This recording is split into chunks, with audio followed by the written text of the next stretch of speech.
로마서 8장을 좀 함께 보겠습니다. 저희 한번 8장 1절과 2절은 한번 좀 함께 읽고 시작을 할게요. 8장 1절과 2절은 저희가 지금 함께 한 목소리로 읽고 시작을 하겠습니다. 시작. 그러므로 이제 그리스도 예수 안에 있는 자에게는 결코 정죄함이 없나니 이는 그리스도 예수 안에 있는 생명의 성령의 법이 죄와 사망의 법에서 너를 해방하였음이라. 아멘.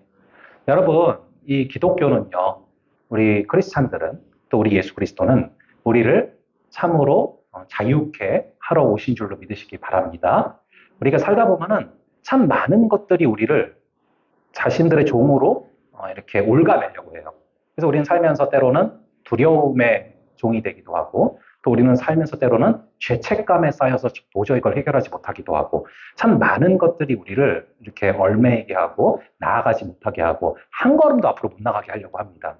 근데 여러분, 그 중에서 우리가 굉장히 많이 힘들어하는 것 중에 하나가 바로 이 죄책감이죠.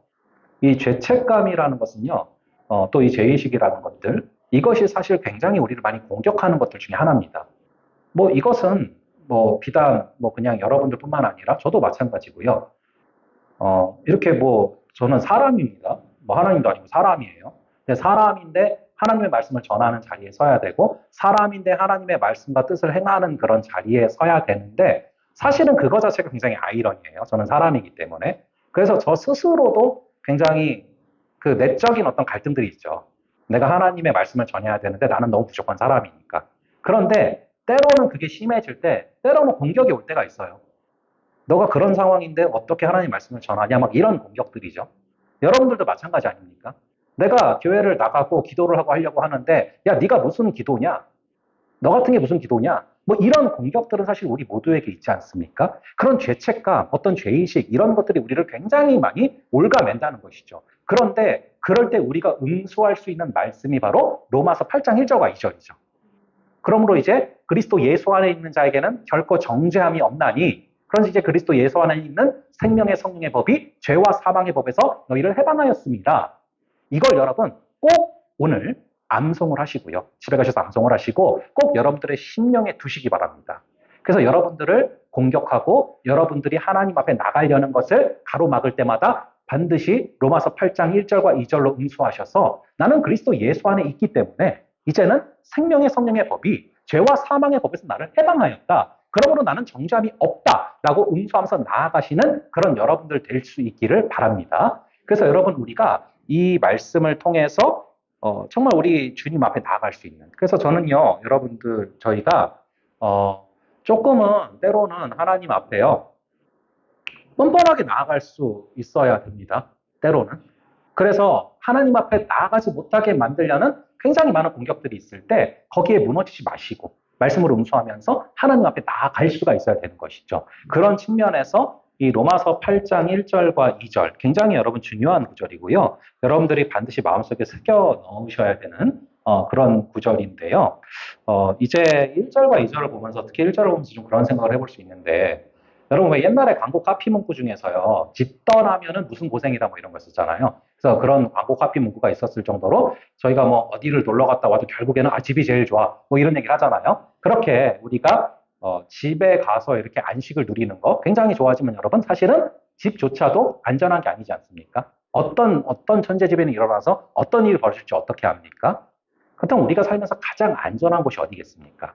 바로 그것을 1절이 말하고 있어요. 그리스도 예수 안에 있는 자. 여러분, 그리스도 예수 안에 있는 것이 가장 평안한 길이고 그리스도 예수 안에 있는 것이 가장 안전한 길이에요. 그래서 그 안에 있을 때 정죄함이 없다라는 것입니다. 그래서 1절과 2절의 공통적인 글자가 바로 그리스도 예수 안에 있는 이죠. 그리스도 안에 있는 자, 그리스도 예수 안에 있는, 이게 같이 겹치지 않습니까? 그래서 예수 안에 있으면은 그때부터는 죄와 사망의 법이 우리를 지배하지 못하는 거예요. 생명의 성령의 법이 우리를 다스리는 거예요. 그래서 이것도 아까 말씀드린 것처럼 죄와 사망의 법도 욕심이 잉태한 즉 죄를 낳고 죄가 장성한 즉 사망을 낳는다고 했잖아요. 그 사이클에서 벗어날 수 있도록 해주는 것이 바로 생명의 성령의 법이다라는 것을 이야기하고 있는 것이죠. 자, 그래서 2절을 보면서 우리가 정리할 수 있는 것은 예수 안에 있는 자에게는 성령의 법칙이 작용을 하고 예수 밖에 있는 자에게는 죄와 사망의 법칙이 작용을 한다. 그래서 우리는 살기 위해서는 피난처이신 예수 안으로 빨리 가야 돼요. 항상 우리가 벗어나는 순간 죄와 사망의 법이 지배하기 때문에 우리는 틈날 때마다 기억하고 예수께로 달려가야 되고 십자가 뒤로 숨어야 되고 십자가 아래 가야 돼요. 그러면 우리는 안전해요. 십자가 뒤에 숨으면 안전해요.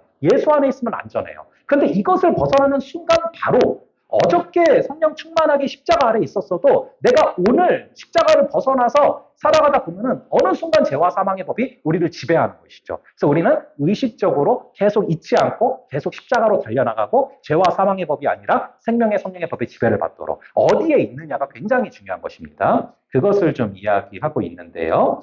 3절에 보시면은 율법이 육신으로 말미암아 연약하여 할 수 없는 그것을 하나님은 하셨다. 곧 죄로 말미암아 자기 아들을 죄 있는 육신의 모양으로 보내어 육신의 죄를 정하사. 그러니까 우리가 죄와 사망의 법칙에서 어떻게 해방이 되느냐? 바로 십자가로 말미암아 해방된다라는 것을 말하고 있습니다. 그리고 이어서 여러분들이 이제 4절부터 8절을 보실 때 계속해서 좀 강조되고 여러분들이 유념하셔야 되는 게 영을 따른다, 육신을 따른다, 영을 따른다, 육신을 따른다. 그러니까 계속 나와요. 4절도 보면 육신을 따르지 않고 영을 따라 행하는, 5절도 육신을 따르는 자, 또 영을 따르는 자, 6절도 육신의 생각, 영의 생각, 이렇게 영과 육신이 계속해서 대조되고 있는데 4절부터 8절을 보실 때는요, 이 맥락을 잘 잡으셔야 돼요. 여기서 말하는 영이 뭐냐? 그래서 여기 보면은 영을 따라 행해야 된다. 그리고 영을 따르는 자, 영의 생각, 이렇게 나오잖아요. 육신의 생각과 영의 생각 이렇게.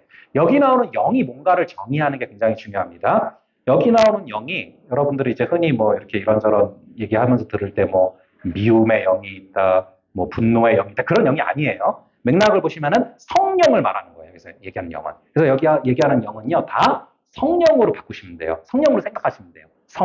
성령을 따라 행하는 자. 그리고 성령을 따르는 자.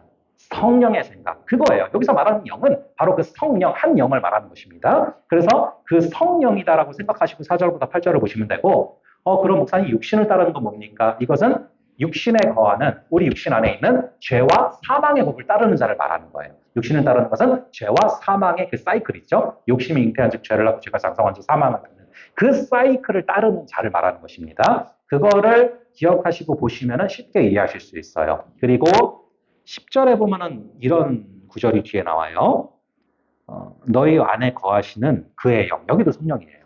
너희 안에 거하시는 그의 영, 즉 성령으로 말미암아 너희의 죽을 몸도 살리신다. 이렇게 나오죠. 10절로 다시 가서요. 10절로 가서 또 그리스도께서 너희 안에 계시면 몸은 죄로 말미암아 죽은 것이나 영은 의로 말미암아 살아있는 것이다 라고 말하고 있어요. 여기서 알 수 있는 게 어떻게 해야 성령이 점점 살아나고 어떻게 해야 점점 성령이 충만해지는가, 이게 나오고 있어요. 다시 보시면은요, 그리스도께서 너희 안에 계시면 몸은 죄로 말미암아 죽은 것이나 영은 의로 말미암아서 살아난다. 여러분 여기다가 가능하면은 영은 의로 말미암아 살아난다. 영은 의로 말미암아 살아있다. 이걸 여러분들이 잘 기억을 해두셔야 돼요. 그러니까 성령은 어떻게 점점 살아나고 성령은 어떻게 해서 우리 안에서 점점 충만해지는가? 바로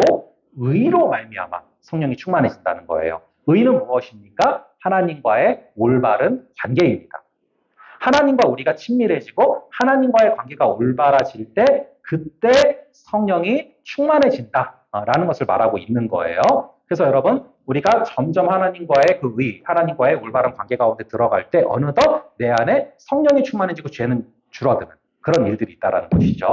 자, 그리고 11절을 보시면은 예수를 죽은 자 가운데서 살리신 이의 영이 너희 안에 거하시면 그리스도 예수를 죽은 자 가운데서 살리신 이가 너희 안에 거하시는 그의 영으로 말미암아 너희의 죽을 몸도 살린다. 자, 이거를 제가 아까 얘기했잖아요. 좀 헷갈릴 때 도표 보시면 된다고. 도표로 딱 11절 정리를 해놓은 게 믿음으로 말미암아 의롭게 여기시고 의로 말미암아 우리를 영생으로 이끄신다고 했어요. 근데 하나가 추가되는 거예요. 10절과 11절에서.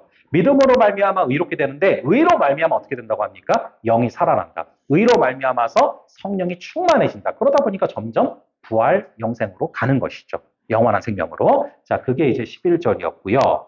12절을요. 12절을 한번 우리 함께 읽어볼게요. 12절 함께 읽어보겠습니다. 시작. 형제들아, 우리가 빚진 자로 돼 육신에게 져서 육신대로 살 것이 아니니라. 이 얘기는 우리가 빚진 자다.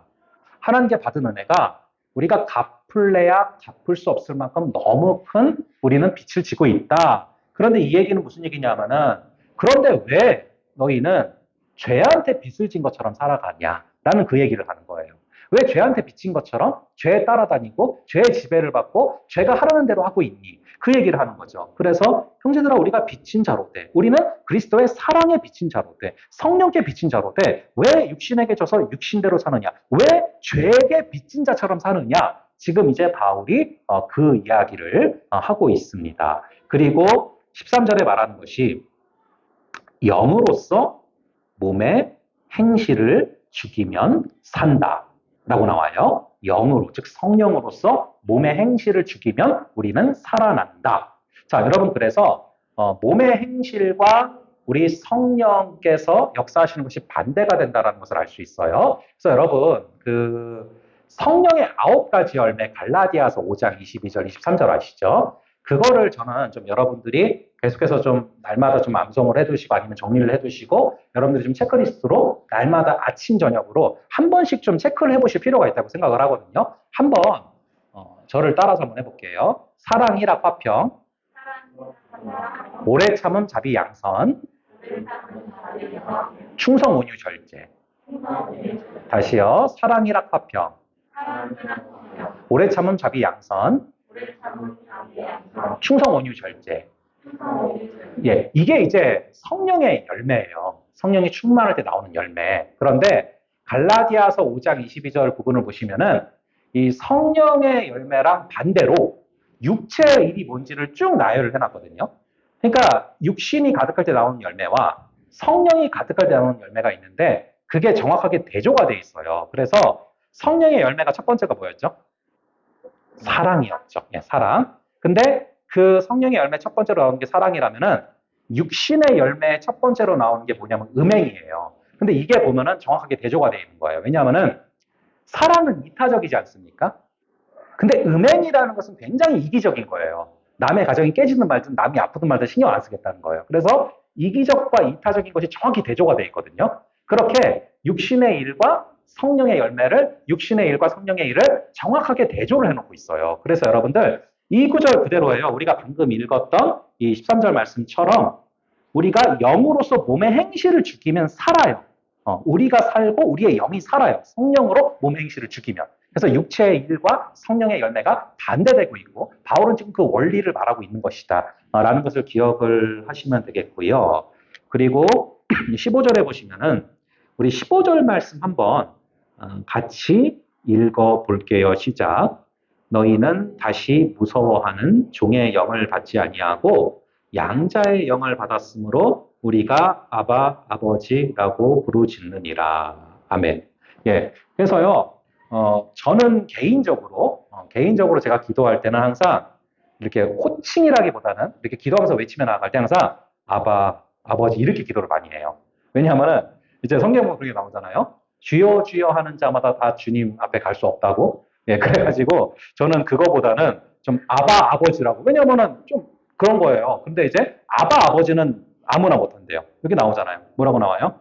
예, 우리가 아바 아버지라고 부르는 자는 성령께서 우리를 도우셔서 당신의 자녀로 삼은 자만 아바 아버지라고 할 수 있다는 거예요. 그래서 여러분들이 이렇게 이제 아바 아버지가 성령께서 우리를 자녀 삼아 주셔서 나올 수 있는 것이다. 이렇게 좀 정리를 하시면 돼요. 그렇게 정리하시면 되고요. 그래서 이제 여러분 이 14절부터 17절까지의 내용은 그리스도를 믿는 자에게는 더 이상 하나님이 진노의 하나님이 아니라 사랑의 하나님, 아버지 하나님이다 라는 것을 말하고 있는 것입니다. 그래서 여러분들이 그 모습들을 좀 14절부터 17절 통해서 기억을 해놓으시고, 자, 그래서 그리스도를 믿는 자에게 하나님은 진노의 하나님이 아니라 우리를 심판만 하시는 하나님이 아니라 사랑의 하나님이시다. 아버지 하나님이시다. 라는 것이 14절부터 17절까지 나오고 있는데 17절에 보시면은 그럼에도 불구하고 하나님의 자녀들도 고난을 받습니까? 안 받습니까? 받는다라는 것이죠. 그게 17절이죠. 자녀이면 또한 상속자, 곧 하나님의 상속자요. 그리스도와 함께한 상속자니 우리가 그와 함께 영광을 받기 위하여 고난도 함께 받아야 할 것이라. 그러면서 하나님의 자녀라 할지라도 고난도 따른다. 그 이야기를 하고 있습니다. 그런 맥락 가운데 저희가 24절과 그리고 25절을 보시면은요, 이렇게 나와 있어요. 우리가 소망으로 구원을 얻었음에 보이는 소망이 소망이 아니니 보는 것을 누가 바라리요? 만일 우리가 보지 못하는 것을 바라면 참음으로 기다릴지라. 여러분, 여기서 바로 소망의 인내라는 것이 나옵니다. 이 데살로니가전서 1장 3절에 보시면은 바울은 믿음, 소망, 사랑을 굉장히 많이 강조합니다. 그래서 데살로니가전서 1장 3절에 나온 게 뭐냐면은 믿음이 있을 때 뭐가 벌어지냐면은 역사가 벌어져요. 하나님의 역사가. 그리고 사랑이 있을 때 우리는 수고하게 됩니다. 그리고 소망이 있을 때 우리는 끝까지 인내할 힘을 주신다라고 나오거든요. 근데 예수 그리스도에 대한 소망의 인내, 이것이 바로 여기 나오고 있는 거예요. 그래서 소망이 있을 때 우리는 끝까지 인내할 수 있다. 이거를 기억하시고요. 자, 그 다음에 26절, 우리 26절을요. 한번 같이 읽어볼게요. 26절의 말씀 한번 같이 읽어보겠습니다. 시작.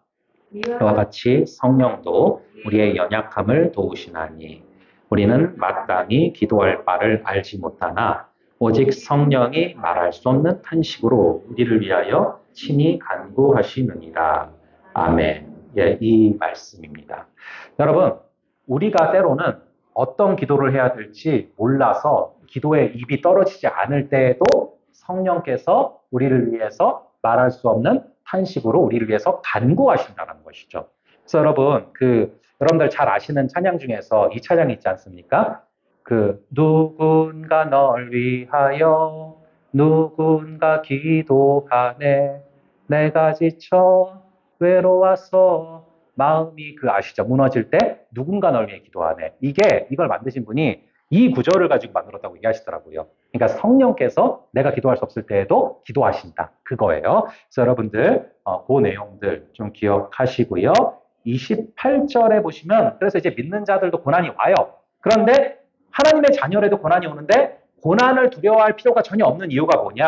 그게 바로 28절에 보시면은 하나님을 사랑하는 자, 곧 그의 뜻대로 부르심을 입은 자들에게는 모든 것이 합력하여 선을 이룬다. 자, 그래서 우리는 어떤 고난에도 하나님의 섭리가 있기 때문에 어떤 고난에도 하나님의 뜻이 이루어지는 과정이기 때문에 고난을 두려워할 필요가 없다라는 것을 말하고 있고요. 그리고 39절에 보시면은 또 고난을 두려워할 필요가 없는 것이 어떤 것도 하나님의 사랑에서 어떤 고난도 끊을 수 없다, 우리를. 그렇기 때문에 우리는 고난을 두려워하지 않고 나아가도 된다라는 것을 바울이 말하는 것입니다. 자, 그럼 저희 함께 또 8절을 듣고 그 다음에 9장으로 가겠습니다. 제8장. 그러므로 이제 그리스도 예수 안에 있는 자에게는 결코 정죄함이 없나니 이는 그리스도 예수 안에 있는 생명의 성령의 법이 죄와 사망의 법에서 너를 해방하였습니다. 율법이 육신으로 말미암아 연약하여 할 수 없는 그것을 하나님은 하시나니 곧 죄로 말미암아 자기 아들을 죄 있는 육신의 모양으로 보내어 육신의 죄를 정하사 육신을 따르지 않고 그 영을 따라 행하는 우리에게 율법의 요구가 이루어지게 하려 하심이니라. 육신을 따르는 자는 육신의 일을, 영을 따르는 자는 영의 일을 생각하나니 육신의 생각은 사망이요 영의 생각은 생명과 평안이니라. 육신의 생각은 하나님과 원수가 되나니 이는 하나님의 법에 굴복하지 아니할 뿐 아니라 할 수도 없습니다. 육신에 있는 자들은 하나님을 기쁘시게 할 수 없느니라. 만일 너희 속에 하나님의 영이 거하시면 너희가 육신에 있지 아니하고 영에 있나니 누구든지 그리스도의 영이 없으면 그리스도의 사람이 아니라. 또 그리스도께서 너희 안에 계시면 몸은 죄로 말미암아 죽은 것이나 영은 의로 말미암아 살아있는 것이니라. 예수를 죽은 자 가운데서 살리신 이의 영이 너희 안에 거하시면 그리스도 예수를 죽은 자 가운데서 살리시니가 너희 안에 거하시는 그의 영으로 말미암아 너희 죽을 몸도 살리시리라. 그러므로 형제들아 우리가 빚진 자로 돼 육신에게 져서 육신대로 살 것이 아니니라. 너희가 육신대로 살면 반드시 죽을 것이로되 영으로서 몸의 행실을 죽이면 살리니 무릇 하나님의 영으로 인도함을 받는 사람은 곧 하나님의 아들이라. 너희는 다시 무서워하는 종의 영을 받지 아니하고 양자의 영을 받았으므로 우리가 아빠 아버지라고 부르짖느니라. 성령이 친히 우리의 영과 더불어 우리가 하나님의 자녀인 것을 증언하시나니 자녀이면 또한 상속자 곧 하나님의 상속자요 그리스도와 함께한 상속자니 우리가 그와 함께 영광을 받기 위하여 고난도 함께 받아야 할 것이니라. 생각하건대 현재의 고난은 장차 우리에게 나타날 영광과 비교할 수 없도다. 피조물이 고대하는 바는 하나님의 아들들이 나타나는 것이니 피조물이 허무한데 굴복하는 것은 자기 뜻이 아니요 오직 굴복하게 하시는 이로 말미암음이라. 그 바라는 것은 피조물도 썩어짐의 종로로 탄 데서 해방되어 하나님의 자녀들의 영광의 자유에 이르는 것이니라. 피조물이 다 이제까지 함께 탄식하며 함께 고통을 겪고 있는 것을 우리가 아느니라. 그뿐 아니라 또한 우리 곧 성령의 처음 익은 열매를 받은 우리까지도 속으로 탄식하여 양자될 것 곧 우리 몸의 속량을 기다리느니라. 우리가 소망으로 구원을 얻었음에 보이는 소망이 소망이 아니니 보는 것을 누가 바라리요. 만일 우리가 보지 못하는 것을 바라면 참음으로 기다릴지니라. 이와 같이 성령도 우리의 연약함을 도우시나니 우리는 마땅히 기도할 바를 알지 못하나 오직 성령이 말할 수 없는 탄식으로 우리를 위하여 친히 간구하시느니라. 마음을 살피시는 이가 성령의 생각을 아시나니 이는 성령이 하나님의 뜻대로 성도를 위하여 간구하심이니라. 우리가 알거니와 하나님을 사랑하는 자 곧 그의 뜻대로 부르심을 입은 자들에게는 모든 것이 합력하여 선을 이루느니라. 하나님이 미리 아신 자들을 또한 그 아들의 형상을 본받게 하기 위하여 미리 정하셨으니 이는 그로 많은 형제 중에서 맏아들이 되게 하려 하심이니라. 또 미리 정하신 그들을 또한 부르시고 부르신 그들을 또한 의롭다 하시고 의롭다 하신 그들을 또한 영화롭게 하셨느니라. 그런즉 이 일에 대하여 우리가 무슨 말 하리요? 만일 하나님이 우리를 위하시면 누가 우리를 대적하리요? 자기 아들을 아끼지 아니하시고 우리 모든 사람을 위하여 내주시니가 어찌 그 아들과 함께 모든 것을 우리에게 주시지 아니하겠느냐? 누가 능히 하나님께서 택하신 자들을 고발하리요? 의롭다 하신 이는 하나님이시니 누가 정죄하리요? 죽으실 뿐 아니라 다시 살아나신 이는 그리스도 예수시니 그는 하나님 우편에 계신 자요 우리를 위하여 간구하시는 자시니라. 누가 우리를 그리스도의 사랑에서 끊으리요? 환난이나 곤고나 박해나 기근이나 적신이나 위험이나 칼이랴.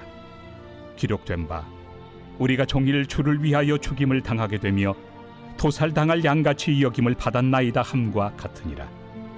그러나 이 모든 일에 우리를 사랑하시는 이로 말미암아 우리가 넉넉히 이기느니라. 내가 확신하노니 사망이나 생명이나 천사들이나 권세자들이나 현재 일이나 장래 일이나 능력이나 높음이나 깊음이나 다른 어떤 피조물이라도 우리를 우리 주 그리스도 예수 안에 있는 하나님의 사랑에서 끊을 수 없으리라.